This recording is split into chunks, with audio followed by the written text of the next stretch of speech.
Peter?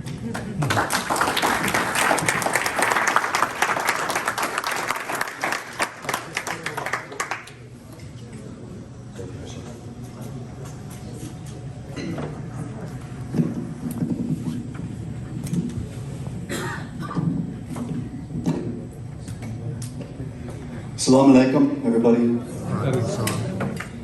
So this past week, a few days ago, I believe on Wednesday, a young Muslim woman killed herself in India. She had been sexually harassed by a Hindu classmate. She resisted. The classmate slapped her in public for resisting his unwanted advances. And with nowhere to turn for assistance, she chose to commit suicide by jumping from the roof of her college library. Last month, a mob of 20 people attacked and murdered a Muslim man in the late evening in a village in Uttar Pradesh, which is India's most populous state. And this man was sitting on the porch of his house, chatting with relatives, when the mob arrived, chanting religious slogans. The accused attackers included people reportedly linked to the Bharatiya Janata Party, the BJP, which is currently in power both in the state and national level. The family of the murdered man says that the killing was an attempt to scare off Muslims from the village. And that was in UP. Well, just 2 months ago, 11 men got early release from prison. These men, they'd been in prison for life after gang raping a woman named Bilkis Bano. They committed this crime in 2002 during the Gujarat pogrom. And that massacre was launched by members of the BJP and the Rashtriya Swayamsevak Sangh, RSS, the paramilitary organization which formed the BJP. That massacre was launched within actually just the first few months of Narendra Modi taking office in his first elected office as Chief Minister of the state of Gujarat. Well, Bilkis Bano, she was 5 months pregnant when she was gang raped. She already had a 3-year-old daughter who was with her and was snatched from her. And the daughter's head was smashed against a rock. She was killed in front of her mother. In fact, in total, around a dozen members of Bilkis Bano's family were murdered on that incident, on that occasion. And yet, this year, on 15 August, India's Independence Day, the 11 men who were convicted of gang raping Bilkis Bano and killing her relatives were awarded with early release from prison. When they stepped out of the prison, they were immediately greeted with sweets. They were garlanded. And from there, they went to a special welcome home reception organized for them by a member of the RSS. Oh, and just 2 weeks ago, if you back up a little bit, please. Oh, I think I left that one out. Well, you'll just have to visualize it. Just 2 weeks ago, in Gurugram, which is a city on the outskirts of Delhi, the capital of the country of India, of course, a mob of 200 people invaded a masjid. During evening prayers, the armed mob ransacked the mosque and threatened to kill all the people who were inside praying and said they wanted to kick all the Muslims out of the area. Well, you see, that sort of crime in India today has really become rather routine. In fact, from Bilkis Bano to the attack on the Gurugram Masjid, to the young lady who committed suicide, the Muslim man who was murdered, that is the environment and social climate of Modi's India today. But it's not just Muslims who are suffering or being persecuted. It's also Christians. Last year, for instance, there were at least 505 violent attacks reported against Indian Christians. And when I say attacks, I don't mean just one person attacking one person. Almost all of these violent incidents, probably about 90% of them across the country, were mob attacks on entire congregations, and this is what it looks like. Yeah, there you go. Imagine it's Sunday, and Christians are gathering for Sunday service, as they tend to do. And then outside of the sanctuary, while the people inside are worshiping, they're minding their own business, outside gathers a mob of 50 or 100 or 250 or 500 people who are oftentimes armed And the mob bursts into the sanctuary. They begin smashing and destroying everything. They start beating the congregation. They seize the priest or the pastor, the clergy member, and they drag everybody outside. Well, that happened hundreds of times last year. And it's happening constantly this year. In fact, every single year since Modi came to power as India's PM, Prime Minister, in 2014, the number of attacks against Indian Christians has increased. Every year since 2014, there have been more violent attacks on Christians in India than in the previous year.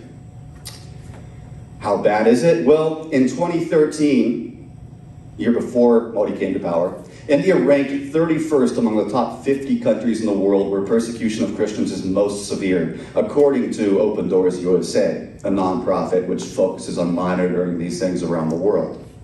In 2013, Open Doors categorized the situation in India as one of moderate persecution.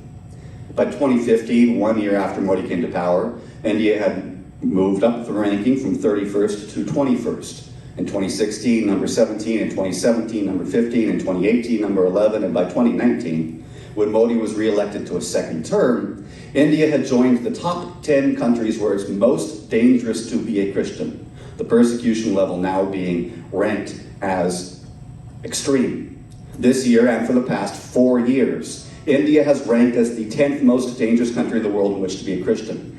And that is higher than, for instance, China or Saudi Arabia. Notably, to contextualize this, there are 9 other countries in the world where it is actually more dangerous to be a Christian than India. But India has 3, at least, distinguishing factors from them all. First, India is the only legitimate, officially secular democracy on the list. Second, as the world's second most populated country, India's population is about twice as much as all of those other 9 countries put together. And then third, India is the only country on this list which is a de facto ally of the United States. Well, so why is all of this happening in India? And what exactly, if anything, does this have to do with us in America or in New Jersey? Well, I'm going to get back to that question of what it has to do with us. But first, to understand why this is happening, we have to take a little bit closer look at the RSS. That paramilitary I mentioned, which created the BJP, the ruling party. Modi himself is the BJP's prime minister, but he's also a lifelong member of the RSS. And when I say lifelong, I mean he joined when he was 8 years old. The RSS was founded in 1925. The RSS is uniformed. Actually, if you can go back, please. It's armed, it is all male. The RSS is also the parent organization. It's the head of a whole family of affiliated organizations that are known as the Sangh Parivar, which means family of organizations. The RSS has a political wing, that's the BJP. It has a religious wing called the VHP. It has a charitable wing called Seva Bharati. It has a women's wing. It has wings for labor unions and farmers and lawyers and educations and for targeting tribal people and so on and on and on. But at the head is the RSS. It's like the mothership organization. Well, today the RSS has about 6 million or more members across the country of India. And that doesn't include the membership of its dozens of affiliated groups, like the BJP, for instance, which has about 180 million members. And almost all of the top positions in the national government, like Prime Minister and Home Minister, and actually 3 out of 4, about 75% of all of the ministers in the national cabinet are filled by people with an RSS background. The RSS, well, it was founded for the purpose of transforming India into an ethno-religious state. The RSS believes that India is, now, always has been, and always must be reserved as a country for Hindus and solely for Hindus. The RSS embraces an ideology of religious nationalism, or Hindu nationalism, which is commonly known as Hindutva. And to quote Nikhil Mandalaparthi from Hindus for Human Rights, he writes, We see Hindu nationalism as an ideology which seeks to transform India from a pluralistic secular democracy to a Hindu state in which non-Hindus are seen at best as second-class citizens and at worst targets for extermination and disenfranchisement of all sorts. You see, the RSS's founders taught that all religious minorities in India must either be assimilated or eliminated. Assimilated or eliminated. Especially Christians and Muslims, they believed, must be eliminated. The RSS called Christians and Muslims foreign to the land, internal threats to the country, and even traitors to the nation, simply because, and yes, I said traitors, simply because they chose to follow a religion of their own choice. Sikhs and Buddhists, they actually also have sought to assimilate by denying and stripping them of their right to hold a separate and unique identity.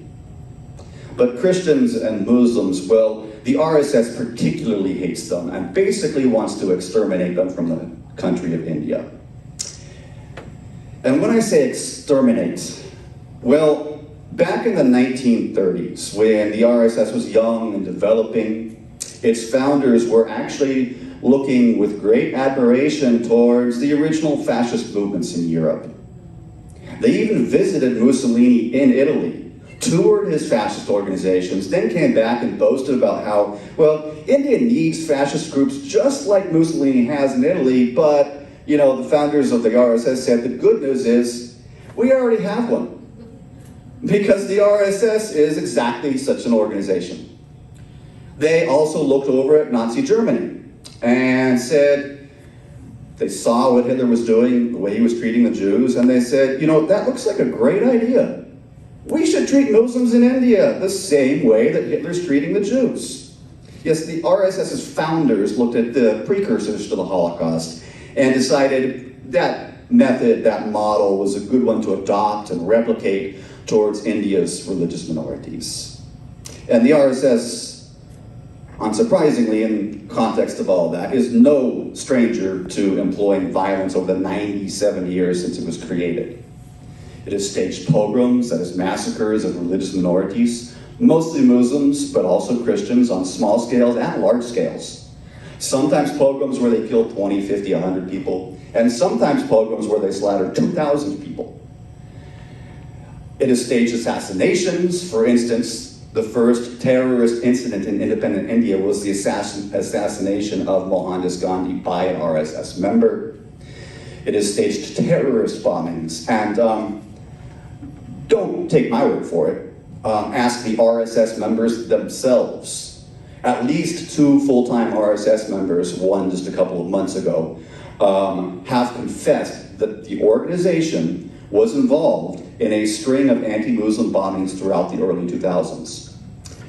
And so, the RSS is a massive paramilitary. It's almost 100 years old. It has a history of all kinds of anti-minority violence. It has a supremacist ideology that was inspired by the original fascists. It controls, essentially, India's ruling party today. It has an iron grip on power in the world's largest democracy and second most populous country. I mean, that alone should be a little bit concerning. And we're seeing how the RSS holding power in India is leading to an explosion of anti-minority violence in the streets of India. But of course, it's not just at the street level. Persecution is also ballooning at the state level through legislation. And I could go on and talk about the Citizenship Amendment Act, which basically premises acquisition of Indian citizenship on religion, and sets a precedent for preventing Muslims from becoming citizens. I could talk about the National Register of Citizens, which seeks to force everyone living in India to prove that they are a citizen, and creates a potential pathway for stripping non-Hindus of citizenship.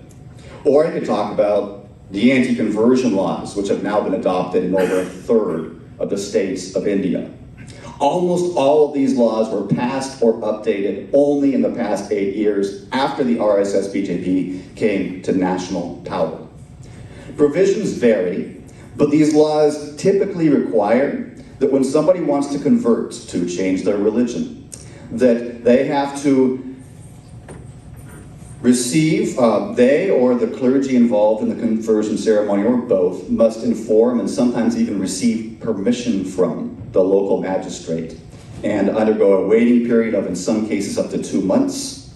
Failure to do so is punishable by hefty fines as well as prison sentences ranging in some states up to as long as 10 years. In other words, in over a third of India today, if you want to change your religion, you can no longer legally do it unless you get permission from the government. I don't know about you, but that doesn't sound like religious freedom to me.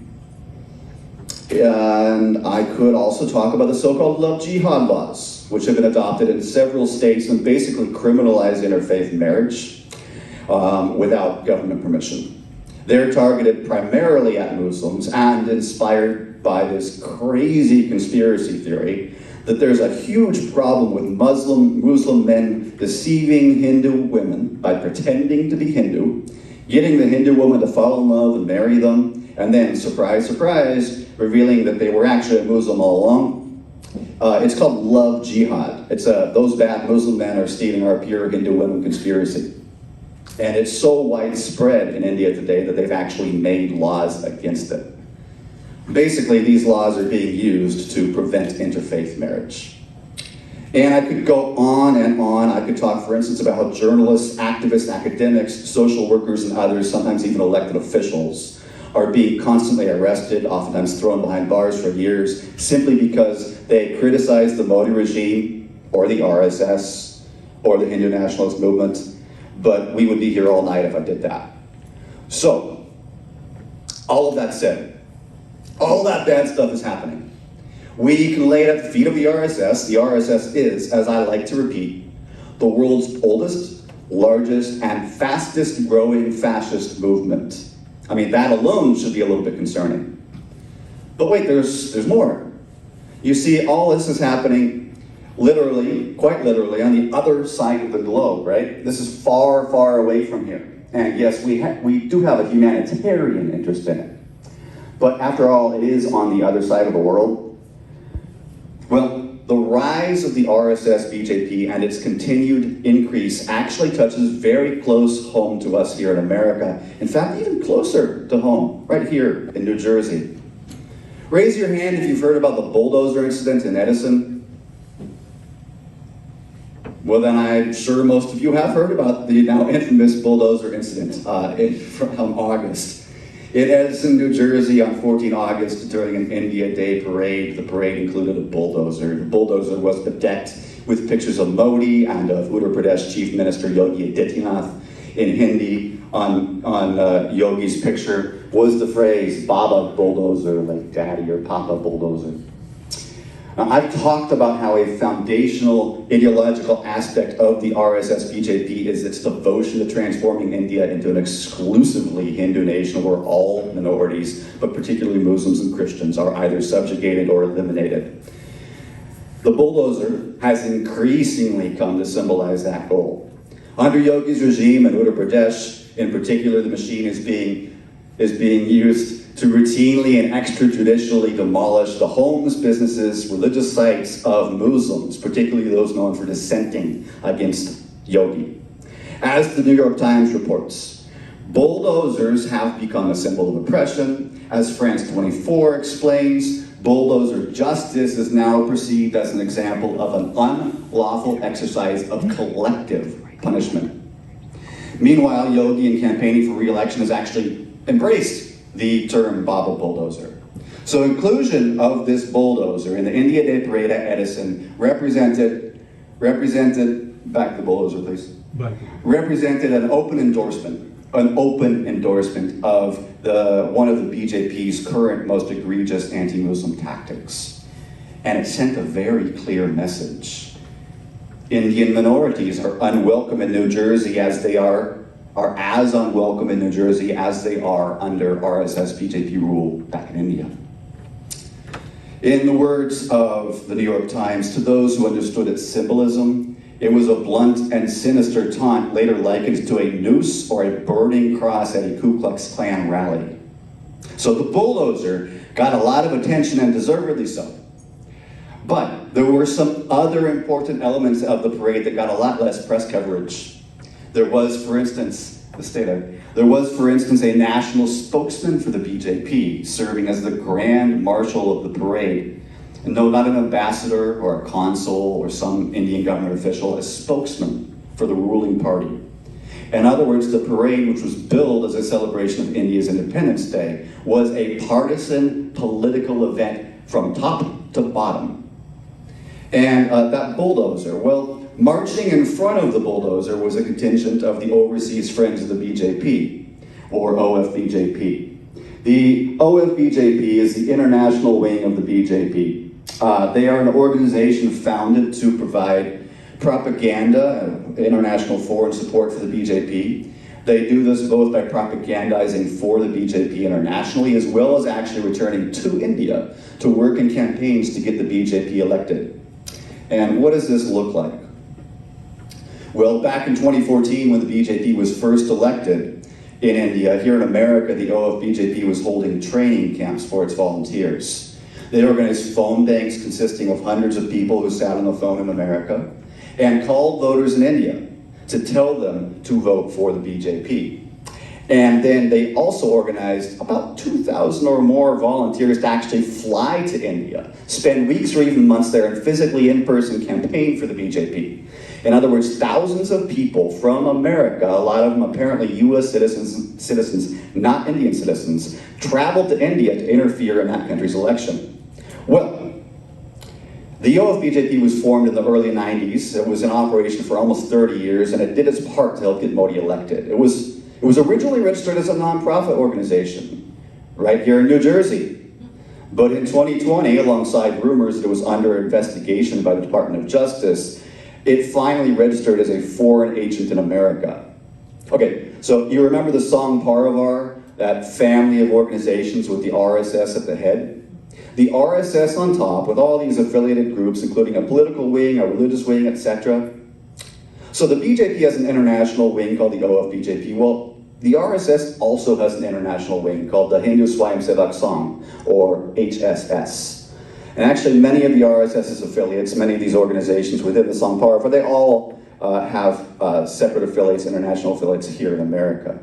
But for the sake of clarity, we're just going to talk a little bit about the HSS right now. At the Edison Parade, the OFBJP was leading the way for the bulldozer. Well, a little ways behind the bulldozer was marching a contingent of the HSS. Now, the HSS and the OFBJP, they're legally separate entities, but they have a long track record of crossover membership and leadership between the groups. A lot of OFBJP leaders have been HSS members or leaders, and vice versa. And the HSS is a legally registered nonprofit based right here in New Jersey, headquartered in Rockaway. Now, I call the HSS the international wing of the RSS, and they don't like that very much. But hey, don't take my word for it. Let's just ask a couple of pro-RSS authors what they think. Rajiv Malhotra, who's an infamous Hindu nationalist author, who's actually also based here in New Jersey, writes, HSS is RSS's foreign name. This is important for those unfamiliar with the RSS. Well, what about Professors Walter K. Anderson and Sridhar Damle? They're the co-authors of kind of a history of the RSS, a book that was written with unprecedented access to that paramilitary. It's essentially an RSS-approved history. In fact, two things. One, Sridhar Damle, the co-author, he says that Modi himself actually suggested they write this book. And two, Sridhar Damle is, or at least was, the president of the Chicago chapter of the HSS. And well, what do these two co-authors have to say about the HSS? Well, in their book, they call HSS the overseas counterpart of the RSS. They actually go on to describe a few of the HSS's operations. For instance, they talk about how HSS workers often go back to India to attend advanced training camps run by the RSS. The goal of these camps, they say, is to create an international pool of RSS workers to be assigned anywhere in the world. And they go on to explain how a lot of HSS leaders here in America were actually RSS members back in India, how a lot of training sessions held by the HSS here in America are conducted by full-time workers from the RSS or visiting from India, and so on. The HSS, though, also does things like sponsor events featuring speakers from India. And for instance, they sponsored an event in Atlanta a couple of months ago for Sadhvi Ratambra. Sadhvi is the founder of the women's wing of the RSS, and she's quite a colorful personality. Her rhetoric has been described as the single most powerful instrument for whipping up anti-Muslim violence. For example, back in the early 90s, when an RSS BJP mob tore down the 16th century Babri Masjid, she was one of the main people whipping a crowd into a frenzy. In the aftermath of that mob destruction of a historic mosque, the frenzy continued as mobs murdered about 2,000 Muslims across northern India. Anyways, so that's the lovely lady that the HSS sponsored to speak in Atlanta. Sadhvi actually went on a multi-week national speaking tour of the US, and last month she was supposed to speak in Ridgewood, New Jersey. And it's unclear if the HSS sponsored that specific event, but it's probable. Now thankfully, protests against her event in Ridgewood got canceled, which actually had international repercussions because she was supposed to also do a tour of the UK afterwards. That got canceled too. What else does the HSS do here in America? Well, all across the nation, next one please, there we go. All across the nation, they go to city councils and county boards to solicit proclamations. They present themselves as a benign religious organization. They get ignorant elected officials to pass proclamations praising them, and then they stack these up and use them as PR to promote their organization. You can see just a sample of them. That's from their Facebook page from this year alone. In fact, they even get these from state legislatures sometimes, or governors. As recently as last year, for instance, New Jersey Governor Phil Murphy gave the HSS a letter praising them for all the good work they do. Somehow I doubt that the good governor bothered to actually Google the HSS before writing that letter. Anyways, as we move to a close, while the HSS stacks up all of these official governmental proclamations, which really helps to legitimize it and give it a veneer of credibility, its leaders and members, and I want to emphasize this for accuracy, this is not done by the organization, but rather what appears to be an organized and deliberate fashion by the leaders and members of the HSS. They are pouring money into the campaign coffers of various politicians. This is at the state level. For instance, State Representative Bob Makupa in Michigan, State Senator Neeraj Antonio in Ohio. They have both received heavy funding from leaders and members of the HSS, the OFBJP, and other related organizations. This is also at the congressional level. For instance, Congresswoman Tulsi Gabbard, during her first 2 terms in office, got about 20 to 25% of her entire campaign funding year after year from these kinds of sources. And apparently in return for it, she took various steps in office to try and derail congressional attempts to call out Modi and Hindu nationalist violence. Well, Gabbard is gone, but we still see it at the congressional level with Congressman Raja Krishnamurti in Illinois. He's running for re-election right now, and aside from the campaign financing he gets from people involved with the HSS and other groups, he has also been out on the campaign trail as recently as this summer, which I personally witnessed, with an entourage surrounding him on the campaign trail of longtime OFBJP activists and leaders. Concerningly, Raja Krishnamurti apparently has ambitions to run for US Senate. Gabbard, meanwhile, has already tried, although unsuccessfully, to run for president. And right before she launched her campaign, interestingly enough, she reportedly held consultations with a lot of the top-level leaders of these various American Hindutva groups.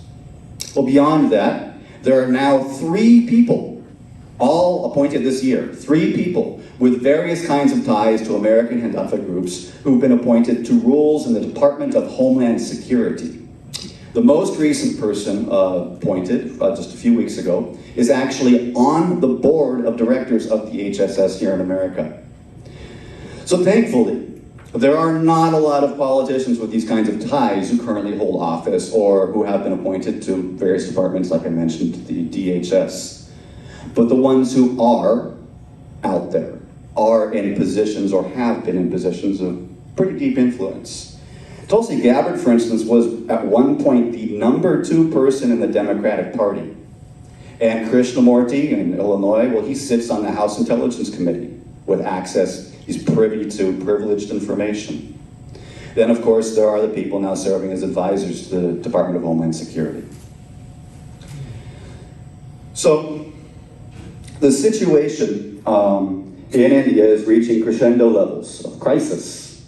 International experts are, without any exaggeration or hyperbole, they're warning that the country is on the path to genocide. And most of the steps for genocide have already been taken.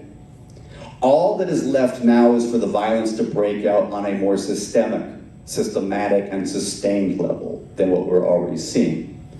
Some people actually might argue, in fact, the genocide is already underway. So as humans, as human beings, we all have a moral responsibility to not just care about this, but actually take action to stop it. As Americans, however, we also need to look at our own backyard to realize how a lot of what's happening in India today is actually very closely connected to us here in this country on a practical level.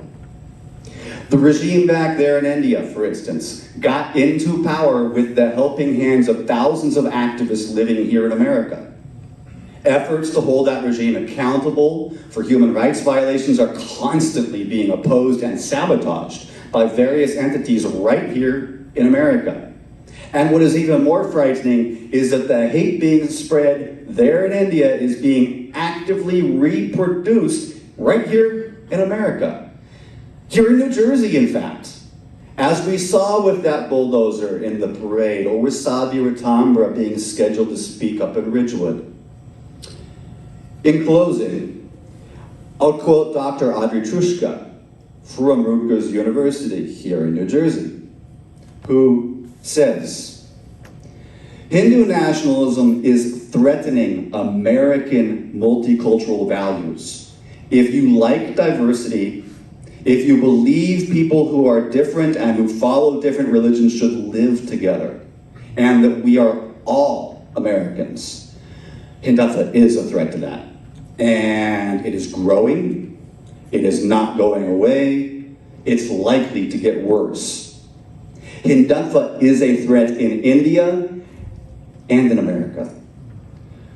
So, I really do hope and I pray that first of all, we as Americans start to wake up and rouse ourselves from our ignorance of the situation and begin to realize that not only there is a problem in India, but it's a problem of potentially catastrophic proportions.